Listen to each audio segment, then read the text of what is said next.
गेल्या 10 वर्षात लातूर जिल्ह्यातले जवळपास 2000 शिक्षक आजारी पडलेत। तब्बल 22 कोटी रुपयांची बोगस बिलं सादर करून शासनाला लुटलं गेलंय।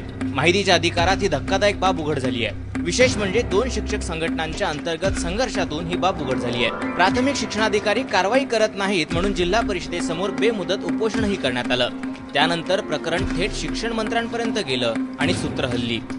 बिलांच्या संदर्भामध्ये पेमेंट झालेलं आहे त्याची माहिती काढून त्या सगळ्यांची संचिका ज्या असतात त्या उपलब्ध करून घेतलेल्या आहेत। शिक्षण उपसंचालकांनी शासनाच्या आदेशानुसार एक समिती स्थापन केली आहे, चौकशी समिती 4 लोकांची, आणि त्या समितीला ते उपलब्ध करून दिलेलं आहे। आणि जर त्याच्यामध्ये जे कोणी दोषी आढळले त्याच्यावर आम्ही अहवाल प्राप्त झाल्यानंतर निश्चित करतो।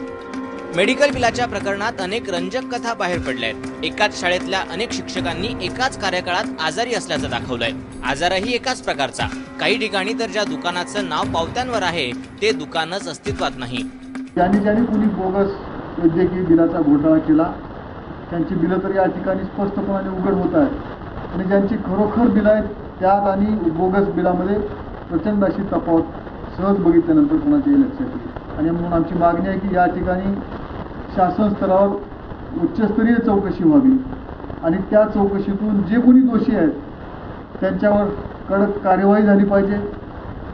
त्यांच्याकडून केलेल्या अपहाराचा सव्या त्या ठिकाणी वसुली झाली पाहिजे अशी आमची प्रमुख मागणी आहे। या प्रकरणाचे पडसाद अधिवेशनातही उमटलेत। शिक्षण उपसंचालकांनी या प्रकरणात चौकशी समिती नेमण्याचे आदेश दिलेत, पण अजूनही अहवाल आलेला नाही।